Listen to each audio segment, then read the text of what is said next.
İki didemın birisin, göz gonzum Türkmen sahram.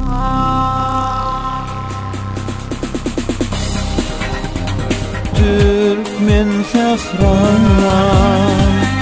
Vefalıdır bağlılarım, indi ağalarım.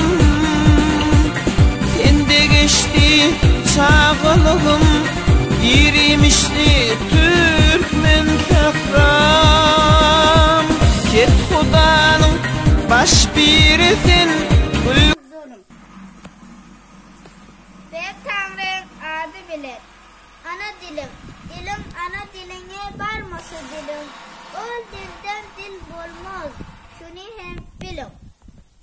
Sayrılmaz hiç bilbil gönçe görmese, naçımın yıl boldu dilime zulüm. Her yağday bolsa da kakılmaz külüm.